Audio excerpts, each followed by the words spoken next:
And now to Ukraine, where President Zelensky has unexpectedly cancelled his planned address to US senators via video link. No explanation has been given. He was expected to make a last-ditch appeal for more funding from the US to help in the fight against Russia's invasion.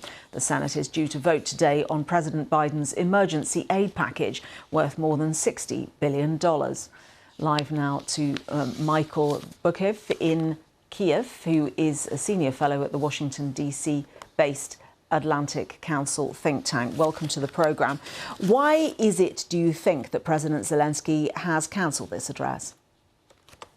Sure, good to be with you. Well, I think the toxicity of politics on Capitol Hill was just too overwhelming, too risky for the Zelensky administration to insert themselves in there. I think also there's a growing realization here in Kiev that some of his magic, some of his charisma is wearing off, and perhaps he doesn't have the kind of powers of suasion that he used to.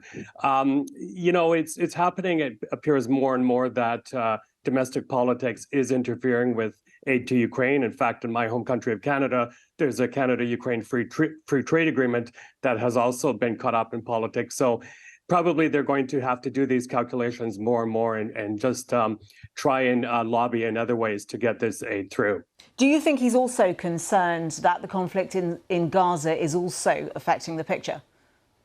Oh, absolutely. Not only in terms of aid. In fact, this $61 billion of aid to Ukraine is part of a package of aid to Israel as well. So there's a realization that they have to probably work a lot harder to lobby for aid, and also a lot harder to get the Ukrainian narrative across, because a lot of news coverage has shifted from Ukraine to Gaza. But look, the main message they're making, and I certainly support this, is that if Mr. Putin is not pushed back, if this dictator who is at war with the rules-based international order isn't stopped, then this conflict will become much, much more costly in terms of instability, higher food and fuel prices, and migration. So hopefully that message will get to the ears of these politicians in Washington. So broadly, from a geopolitical point of view, these two conflicts are very much linked. Oh, absolutely. And a big player in the background, of course, is Iran. In fact, overnight, Iran sent via Russia 41 very damaging drones to Ukraine on the 651st day of the war.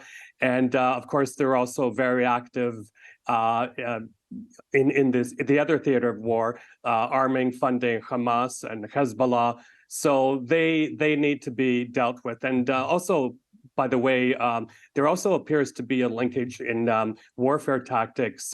When I was in Israel recently, I spoke to analysts who said that Hamas probably studied warfare tactics here in Ukraine, especially the use of drones and dropping explosives very surgically, and adopted that in their own tactics. So very interesting. And sorry, one more quick thing.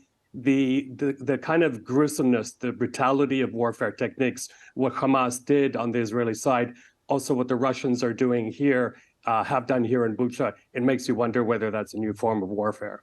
Thank you very much indeed for joining us.